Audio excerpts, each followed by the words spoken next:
Hermanos, paz y bien, bienvenidos a esta formación semanal más, a esta ya nuestra sexta sesión. Me da mucho gusto saludarlos, les abrazo a todos, ya lo saben, sobre todo ahora en estos tiempos un poquito más frescos, ¿no? Ya nuestra sexta sesión en esta formación de candidatos a profesión, en este primer bloque que es Historia de la Orden Franciscana Seglar. En verdad que agradezco mucho el favor de su atención, agradezco que sean muy aplicados, la verdad es que estamos avanzando a un ritmo adecuado, incluso mucho más ágil de lo que estaba programado, ¿no? Entonces, bueno, agradezco mucho toda su atención, todo su esfuerzo, su esmero, y bueno, como ya se los he dicho en semanas pasadas, no quisiera alargar mucho este video, así que vamos a entrar en materia, ¿de acuerdo? Después de estas vísperas que hemos rezado, vamos ahora a entrar con esta sexta sesión de la formación y que en esta ocasión hablaremos sobre el siglo XX de nuestra Orden Franciscana Seglar. Pero antes de entrar, quiero nada más hacer un breve repaso general. Hemos visto, comenzamos con esta introducción sobre la Orden Franciscana Seglar como una orden de penitencia, ¿se acuerdan? Una orden secular y una orden franciscana, a manera de introducción a nuestra temática. Después entramos al tema histórico y vimos el periodo prefranciscano, nos situamos con la Reforma Gregoriana y el movimiento penitencial. Vimos cómo San Francisco en este ámbito, en este movimiento penitencial, a raíz o motivado o incluido por la Reforma Gregoriana, por la Reforma de la Iglesia, San Francisco comienza a vivir como un penitente y vemos cómo, por inspiración divina y por el ejemplo de nuestro seráfico padre San Francisco de Asís, se funda la Orden Franciscana Seglar, en aquel momento los Hermanos de la Penitencia, después la Tercera Orden de San Francisco, la Tercera Orden Franciscana. Después estuvimos analizando las diferentes reglas de la orden, cómo la orden ha ido evolucionando a lo largo de diferentes siglos y cómo en esta disciplina jurídica se han destinado diferentes reglas. A la fecha, 4 reglas, ¿no? Desde el Propositum Vitae que iniciamos, por supuesto, pero bueno, la primera regla, el Memoriale Propositi, y cómo hemos llegado hasta nuestra regla actual, que es la Seraficus Patriarca, pasando por la Supramontem y la Misericordiae Dei Filius. ¿Se acuerdan? Eso lo tenemos muy claro. Después estuvimos analizando, ahora un poquito más a detalle, siglo tras siglo, desde el siglo XIII y después XIV, XV, XVI, XVII y XVIII. Vimos cómo al ir evolucionando la orden se llegaba a momentos de muchos hermanos, de mucha calidad, pero también veíamos cómo de repente la fraternidad, la orden disminuía, no solamente en sus números, también en su calidad, ¿no? Cómo diferentes hechos sociales, políticos, culturales, religiosos han venido afectando para bien o para mal, pero siempre desde el plan salvífico de nuestro Señor a nuestra orden, a nuestra venerable orden tercera, ¿verdad? A nuestra orden franciscana seglar. Y la semana pasada les hablaba yo, ya terminando el siglo XIX, terminando nuestra sesión, hablábamos sobre el Papa León XIII, la Misericordiae Dei Filius y cómo vino esta renovación desde la acción social a toda la Iglesia. Y les indicaba yo que en esta sesión estaríamos analizando ya desde el siglo XX algunas situaciones que se sucedieron y cómo León XIII, el Papa León XIII, desde mi punto de vista, insisto, muy adelantado a su época. Pero bueno, entremos entonces, ya llegando a este punto, desde la prehistoria casi hasta después del siglo XIII y ahora actualmente iniciamos con el siglo XX. Hemos analizado muchos siglos de historia, ya vamos muy aventajaditos. Posicionémonos entonces. El Papa León XIII aprueba la tercera regla, Misericordiae Filius, busca la renovación de la orden, recomienda a todas las parroquias, a todas las diócesis que se tenga tercera orden franciscana, y el Papa cree profundamente, está convencido de que de esa manera se puede instaurar toda esta doctrina social, y cómo desde la orden franciscana seglar, en este tiempo la Venerable Orden Tercera, se puede ayudar a la renovación del tejido social, del tejido de las parroquias, de las familias, de las comunidades locales, ¿no? Desde este momento se le da un impulso muy grande a la orden para que tenga algunos congresos, incluso congresos eucarísticos, que los organice la orden, pero sobre todo se impulsa a que los franciscanos seglares se dediquen al apostolado, a la acción social, a que no estemos recluidos en nuestros templos, ¿no? O en nuestras casas, sino que salgamos a hacer nuestra labor comunitaria, nuestra acción social, lo que le llamamos cristianamente, porque esto es un error de nuestros tiempos, descristianizar los términos, lo que le llamamos cristianamente el apostolado, la caridad, el amor, ¿sí? Esto surge a raíz del Papa León XIII. Pero también hay que decirlo, la verdad es que esta reforma que el Papa León XIII marcaba, y que me parece que es muy atinada, ya les he manifestado mi admiración por el Santo Padre León XIII, la verdad es que para el momento de la época, finales del siglo XIX, inicios del siglo XX, no funcionó como tal, ¿no? Sí, bueno, funcionó, pero no precisamente como se esperaba, ¿no? ¿Qué es lo que sucede? Situémonos ahora sí. Estamos iniciando el siglo XX, estamos hablando del 1900 y pico, 1900 en adelante.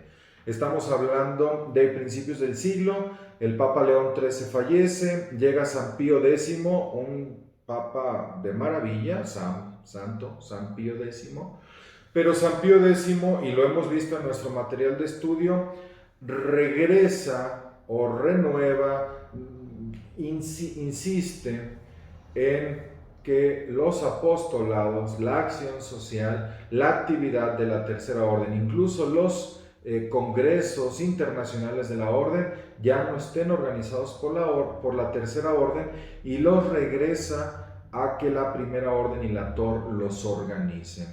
Todos los apostolados de la orden se los quita a la tercera orden y se los entrega a la primera orden y a la tercera orden regular. No para que los hagan ellos como tal, pero sí para que los organicen, los dirijan, y nosotros solamente seamos, como ya lo habíamos dicho, ese adornito para la primera orden. Insisto, no con desprecio, fueron momentos muy buenos, pero bueno, no como se pedía o no como se esperaba. Y eso, hermanos, ¿qué es lo que trae? Pues trae una desmotivación de la orden, sobre todo de los varones. Cuando el Papa León XIII había logrado atraer a muchos varones, porque habíamos visto que se había hecho muy devocional y había muchas hermanas, muchas mujeres, a partir de la acción social y del apostolado mucho más activo, la orden se había renovado y muchos hombres también habían entrado dentro de la orden, y esto estaba trayendo un impulso, las legiones de terciarios, ¿se acuerdan que lo mencionábamos? Pero dado esta situación que se vuelve a convertir en un tema muy devocional y la acción social, el trabajo duro, se le quita a la tercera orden, los hermanos, los varones, muchos de ellos se retiran y la orden vuelve otra vez a los templos, vuelve otra vez a las casas de formación, y aunque sí es cierto, se mantienen muchos de los apostolados dirigidos por la primera orden, la verdad es que ya no fue lo mismo. Diferentes papas, San Pío X, por supuesto, el Papa Benedicto XV, y algunos otros papas a lo largo de principios del siglo XX van a impulsar mucho la orden. Incluso si leemos, ellos van a recomendar a los obispos que tengan terceras órdenes, se les va a pedir que la tercera orden esté en sus parroquias. Va a haber muchos discursos, muchos documentos, muchas indulgencias entregadas a la tercera orden de nuestro Padre San Francisco, lo que ahora es la Orden Franciscana Seglar. pero la verdad es que no ayudó, o sea, sí ayudó, pero no como se esperaba, insisto, ¿no? Aclaro, no estoy hablando que sean momentos malos, pero sí momentos pues de lo que no se esperaba con la reforma del Papa León XIII, ¿verdad? No se logró lo que se buscaba. Y peor tantito, inicios del siglo XX, ¿qué es lo que sucede a nivel mundial? Hechos catastróficos conocidos por todos. La Primera y la Segunda Guerra Mundial. Cosas espantosas, espeluznantes, situaciones, sobre todo la segunda, pero bueno, guerras y situaciones que nunca se deben volver a repetir. Esta situación, por supuesto, mengua nuestras fraternidades, hace que todo se detenga, sobre todo en Europa, en Asia, ¿no?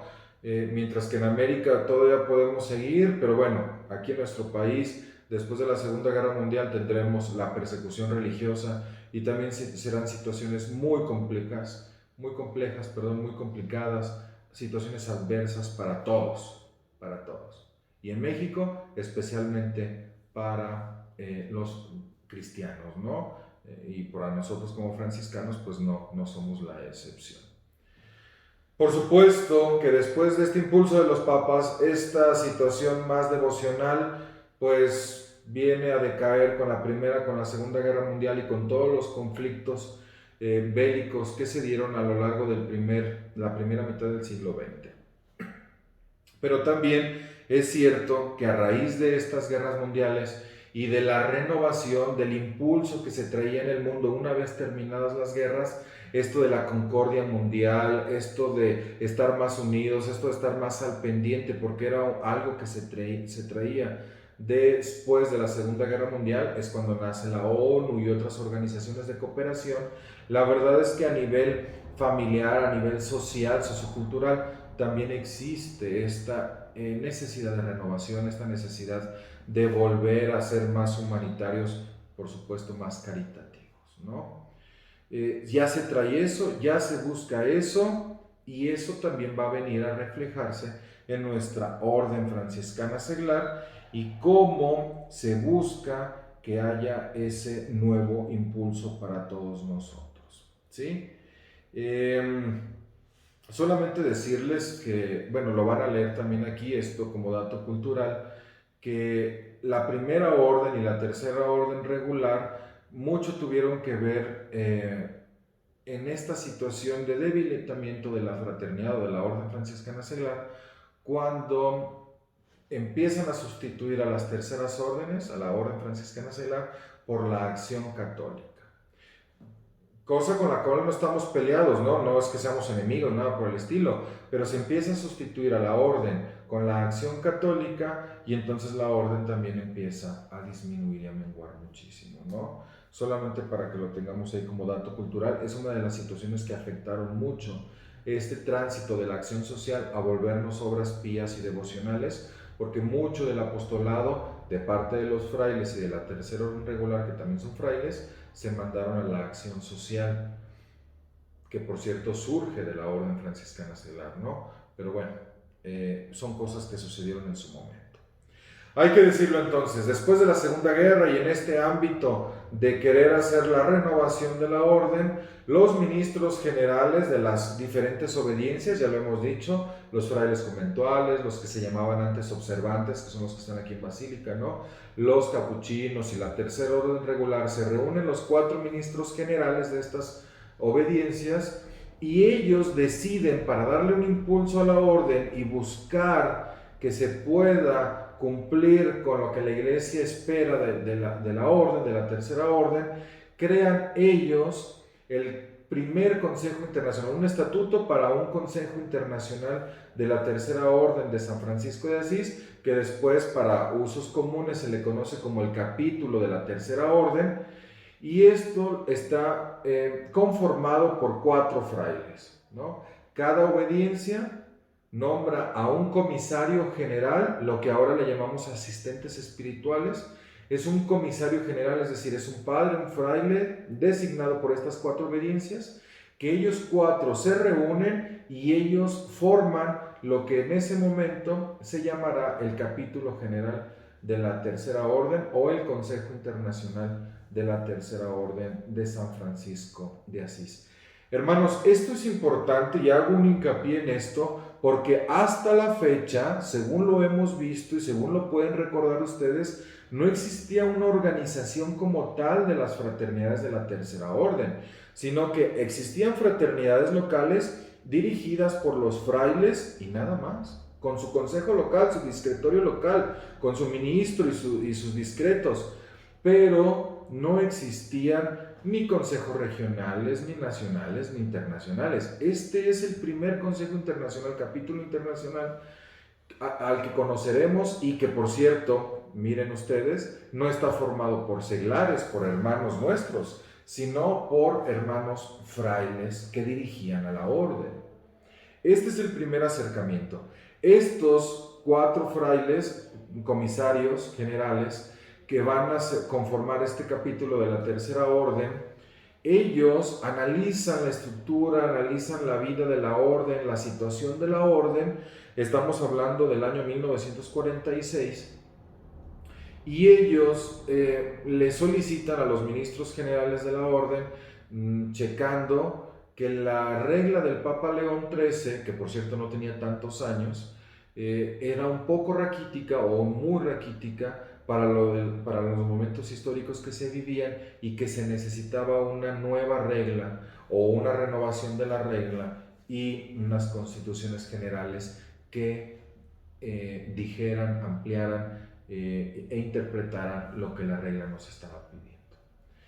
Se analiza la historia, se analiza todo lo que está pasando, se analiza la regla, se consulta con la Santa Sede y al final, como nos lo indica nuestro material de estudio, se decide no cambiar la regla del Papa León XIII, que ustedes saben cómo se llama y saben en qué año fue promulgada, aprobada para nosotros. Se decide no cambiarla, pero se decide que se deben hacer unas constituciones generales. ¿Qué son las constituciones generales? Las constituciones generales van a ser un documento, una serie de normas que van a interpretar a la regla y que actualmente existen. ¿Qué son? Bueno, voy a poner un ejemplo, ¿no?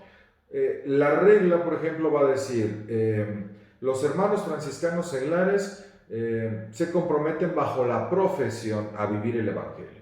Eso dice la regla.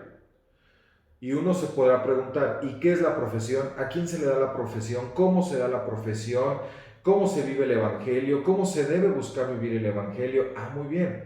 Las constituciones generales van a tomar esto que la regla nos dice y ellos le van a dar la interpretación, bueno, las constituciones, el documento va a dar la interpretación adecuada. Y las constituciones nos van a decir cuál es la edad para poder profesar, cómo se debe profesar, cuáles son los requisitos para profesar, cuál es la formación básica para profesar, dónde se debe profesar, quién puede profesar, quién puede recibir la profesión, quién puede o en qué consiste la profesión, cómo se debe vivir este evangelio que por la profesión se nos da. Todo eso viene, ¿no? La regla puede decir, hay un consejo de la fraternidad, un consejo con un ministro y varios consejeros.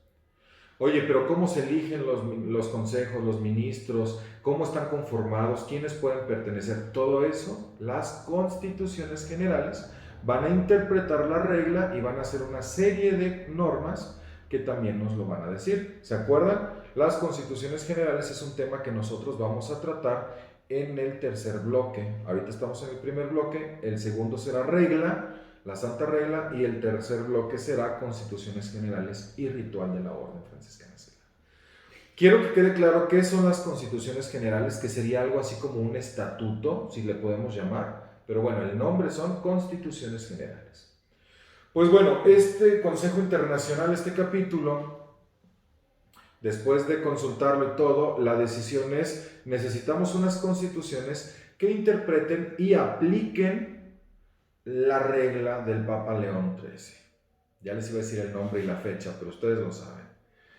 Se debe aplicar para que sea más fácil su comprensión, para que se pueda llegar a todas las fraternidades locales y para que se pueda dar este efecto que busca la regla del Papa León XIII en este espíritu de renovación de mitades del siglo XX. Bueno, Ustedes ya leyeron, y si no lo van a leer, que una de las cosas que se busca con estas constituciones generales es que haya una mejor administración y organización de la orden. Al momento yo les decía que existían solamente los consejos o discretorios locales. Y este consejo, este capítulo, va a proponer también que existan capítulos provinciales. ¿Provinciales cómo? Pues porque los hermanos terciarios, los hermanos seglares, estaban organizados también por provincias, como lo están los frailes, ¿no? Por ejemplo, nosotros pertenecíamos a la provincia de los Santos Francisco y Santiago, así como lo hacen los frailes. Los hermanos en Ciudad de México o en Guerrero, en estos estados, pertenecían a la provincia del Santo Evangelio de México. Los hermanos en Michoacán, en Querétaro, en Guanajuato o en Chihuahua pertenecían a la provincia de San Pedro y San Pablo de Michoacán, ¿no? Pero siendo como nos dirigían los frailes, pues también nosotros estábamos organizados como los frailes. Y se propone que existan discretorios locales, pero también exista un discretorio por provincia para que los hermanos seglares también puedan organizarse entre ellos, y que también existan los discretorios nacionales, para que todo el país, toda la fraternidad nacional pueda estar dirigida por un ministro y un discretorio, un consejo nacional. Acuérdense, o no sé si lo mencioné, un discretorio es el equivalente a un consejo, ¿sí? A un consejo, a una mesa directiva, a un comité, a un consejo, como se llama actualmente. Muy bien, se busca todo esto, se estudia, se analiza, se ve la manera de hacerlo. Estamos hablando de mitades del siglo XX, del siglo pasado, hermanos. Nuestros abuelitos todavía eran de esas fechas. No sé si alguno de nosotros seamos de esas fechas, no lo creo, o no, ustedes se ven muy jóvenes. Pero bueno, de mitades del siglo pasado. Conocemos gente que todavía nació en esos tiempos, ¿no? No hace tanto, ¿sí? Bueno, se busca esto y se convoca en Roma a un Congreso Internacional de los dirigentes de la Tercera Orden Franciscana. Es decir, de las diferentes fraternidades locales, de las diferentes provincias, de los diferentes países, se convoca por parte de este capítulo a que asistan a Roma los dirigentes de la orden, de la Tercera Orden, entre frailes, sacerdotes y seglares, a que se reúnan en Roma y que ahí se puedan tratar estos temas entre todos. Se elige el tema del apostolado, ¿se acuerdan? Si ya lo leyeron, ahí lo dice. Se elige el tema del apostolado, siempre este tema del apostolado y de la acción social latente, porque es lo que buscaba la fraternidad y es lo que la iglesia nos pide y espera de nosotros, ¿no? Se toma este tema, se habla de 1500 hermanos, si no me acuerdo mal, que se reúnen en Roma y que están analizando todo esto. Después de este congreso se llega a diferentes conclusiones, y dentro de las conclusiones del congreso se habla otra vez de que es necesaria las constituciones generales para la orden, que se necesitan los discretorios o consejos, pero no solamente locales y provinciales y nacionales, sino que también se necesitan, porque las provincias son muy grandes, unos discretorios distritales, de distrito, ¿no? Que estén dentro, que reúnan las fraternidades locales y que estén dentro de las provincias, pero que también se necesita un discretorio o un consejo internacional que no solamente esté incluidos o conformado por frailes, por padres, sino que también estén los seglares. Son como los dos términos generales de lo que se concluye: las constituciones generales y la organización de la fraternidad de toda la orden a nivel internacional por medio de los discretorios, por medio de dirigentes que nos ayuden y que nos vayan guiando en este camino. Todo esto, hermanos, tiene un porqué y está basado en la historia, ¿no? En todo lo que ya hemos analizado a lo largo de estos diferentes siglos. Ha ido creciendo, ha ido evolucionando hasta llegar a este momento en que los hermanos solicitan que ya no solamente nos quedemos en nuestras fraternidades locales, sino que estemos unidos todos para poder seguir trabajando todos unidos como una y la única orden franciscana seglar. en este tiempo, llamada Tercera Orden Franciscana o Venerable Orden Tercera. Muy bien. A raíz de todo esto se hacen los preparativos, se llega a consultar, se hace la legislación, se redacta, se envía a Roma y entonces en 1957 el Papa Pío XII, que por cierto hay que decirlo, creo que es venerable padre, ¿no? El Papa Pío XII ya en un proceso de canonización, el Papa Pío XII en 1957 entrega a la Tercera Orden las constituciones generales, estas constituciones que tantos estaban buscando. Hay que decirlo, el Papa Pío XII era terciario franciscano. ¿Se acuerdan que les había dicho yo que desde el Papa Pío IX hasta el Papa San Juan XXIII, todos los papas fueron terciarios franciscanos? Incluso nos lo dice, que en el material de apoyo, que en esta mitad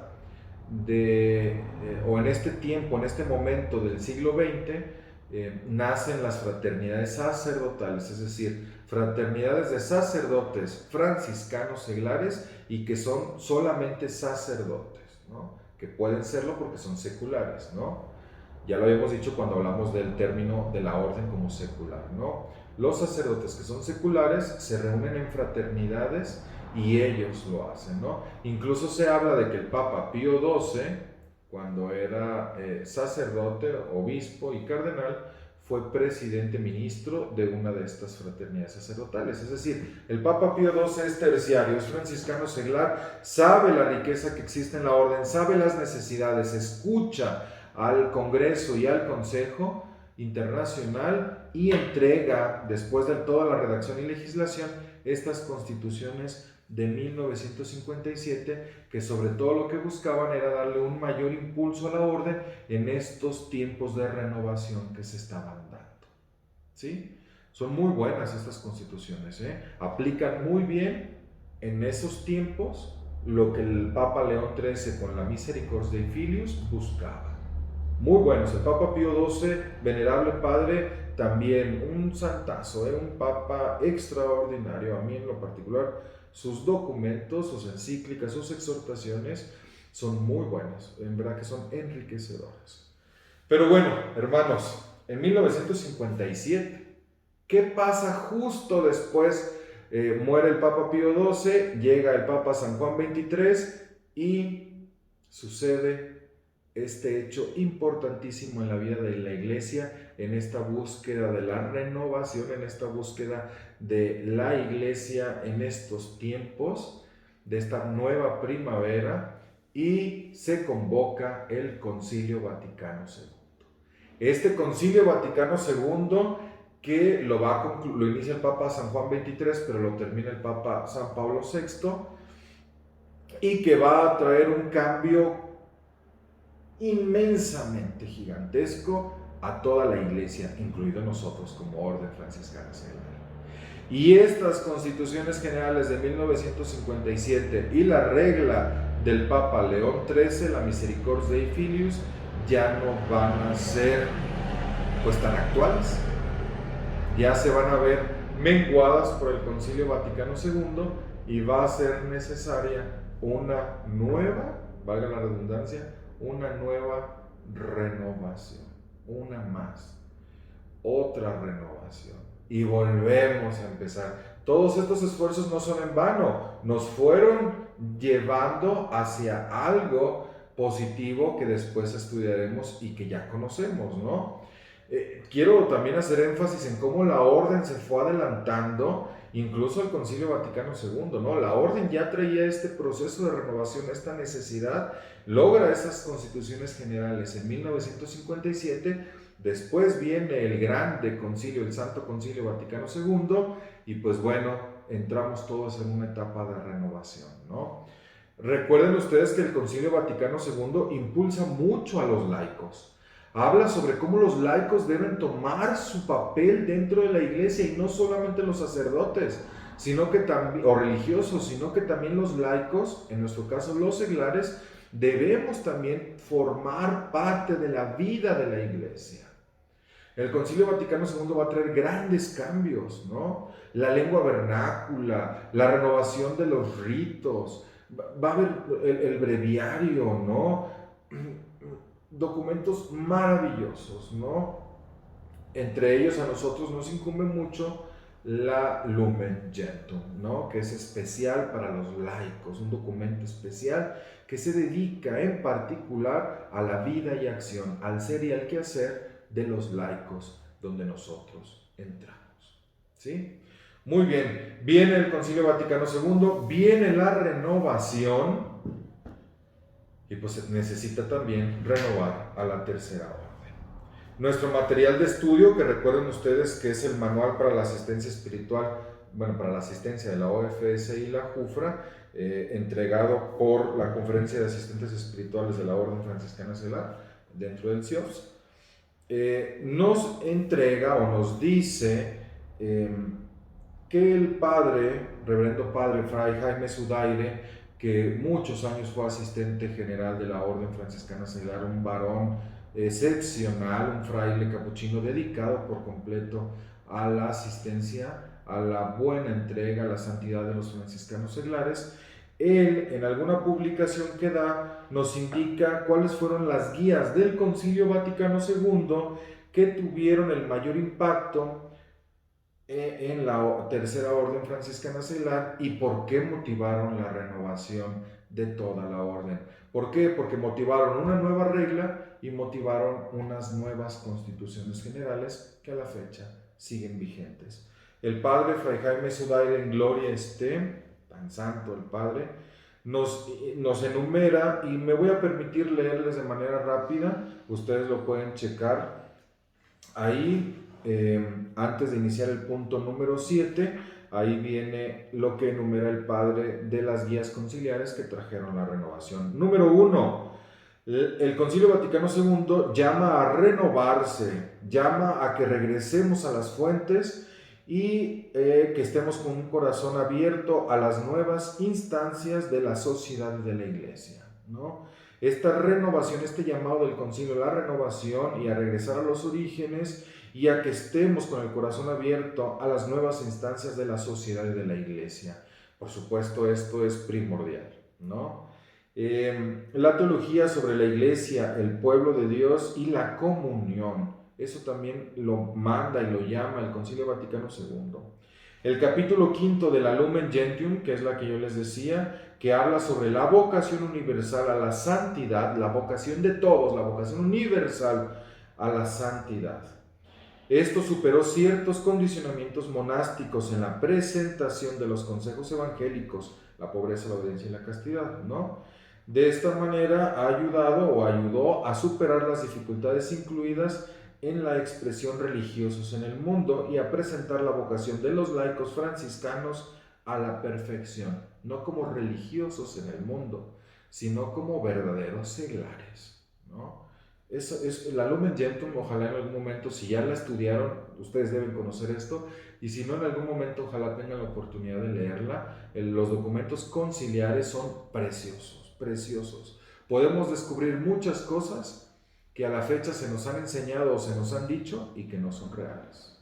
Y muchas que hemos dejado de hacer y que el concilio no las ha pedido, ¿no? Bueno, el capítulo 4 también de la Lumen Gentium y el decreto, bueno, aquí está en latín, ¿verdad? Han de disculpar mi mal latín, el Apostolicam Actus Citatem, que habla sobre la vocación y misión de los laicos en la Iglesia, su capacidad para crear y guiar asociaciones con finalidad religiosa y apostólica, tal cual lo somos nosotros. Bueno, el decreto Presbyterorum Ordinis, en particular los números tales, que hablan sobre el pueblo de Dios y la relación de los laicos, ¿no? Y por último, la Gaudium et Spes, que es el diálogo de la Iglesia y el mundo moderno y la presencia de los cristianos en el mundo. Es decir, el Concilio Vaticano II habla muchísimo de cómo los laicos, de cómo la Iglesia debe estar en comunión con el mundo moderno, con el mundo actual, no el modernismo, sino con el mundo moderno, con el mundo actual, y cómo nosotros como laicos debemos intervenir e involucrarnos en la acción social, en la vida de la Iglesia y no solamente estar bajo la falda de nuestros sacerdotes, ¿no? Y no lo digo con desprecio, sino cómo lo motiva el Concilio Vaticano II. Estas cosas son las que hacen que en el siglo XX, después de todo lo que hemos pasado, y después de que se han logrado las constituciones generales de 1957 con el Papa Venerable Pío XII, ahora, gracias al Concilio Vaticano II y todas estas recomendaciones, pues se busque una nueva regla y unas nuevas constituciones que a la fecha siguen vigentes y que para mí y para muchos que coincidimos son una verdadera joya de la secularidad, de nuestra secularidad, de nuestro vivir en el mundo, no como frailes, no como monjas, no como monjes, no como religiosos, sino como seglares, como laicos comprometidos. Muy bien, hermanos, pues ya no, espero no haberme alargado mucho, no les quiero quitar más su tiempo. Por favor les pido que para la siguiente sesión ustedes ya hayan leído el punto número 7, que es el que habla sobre la renovación de la regla. Hasta ahorita estamos en los momentos previos, ya con el Concilio Vaticano II, a la nueva regla, a la Seraficus Patriarca. Vamos leyendo el punto número 7, que es 7.1 hasta el 7.4, que habla sobre los trabajos preparatorios y las 3 fases en las que se fue dando la renovación y la aprobación en el 7.5, la conclusión de los trabajos y la aprobación de la regla. Es importante, hermanos, léanlo y léanlo con detenimiento, porque, hermanos, eso que van a ver es la historia de cómo se logró la regla actual, nuestra santa regla, que es la que, si Dios lo permite y ustedes así lo deciden por vocación, es la que ustedes van a prometer, es la que van a profesar. Entonces es importante que toda esta historia les quede clara, pero en especial estos momentos o esto en particular, que es el punto número 7, porque es la historia y el proceso de renovación y cómo se logra tener esta preciosa regla que es nuestra forma de vida, y la abrazo con amor, ¿sale? Bueno, vamos a leer este punto número 7 y la siguiente semana, con el favor de Dios, procurando ser lo más breves pero claros y concisos, hablaremos sobre este punto de la renovación de nuestra actual regla. ¿De acuerdo? Muy bien. Sin más por el momento, solamente les indico que para la asistencia de esta sesión, por cierto, agradezco a todos los que me han estado mandando o que estuvieron mandando sus fotos de sus decoraciones, de sus nacimientos, de sus arbolitos. Preciosos todos, muy bonito todo, agradezco mucho, estoy tomando nota y estoy tomando la asistencia con ello. Para esta semana, y viendo que se acerca el día 18, hoy día 12, día de Nuestra Santísima Madre de Guadalupe, por supuesto, pero acercándose ya durante toda esta semana la fiesta de Nuestra Madre Santísima de Zapopan, les voy a pedir que me manden una imagen, ya sea que la descarguen de internet, ya sea que le tomen foto a una imagen de Nuestra Señora de Zapopan, la que a ustedes les gusta. Si ustedes tienen en su casa una y les gusta, tómenle la foto y nos la mandan, o descarguen una que les guste mucho de internet y nos la mandan, ¿no? Para saber cómo les gusta y para de esa manera tomar la asistencia y poder encontrarnos a nuestra Madre Santísima, que nos alegra todo el día, ¿de acuerdo? Vamos haciéndolo de esa manera y así les voy a tomar la asistencia para esta sesión.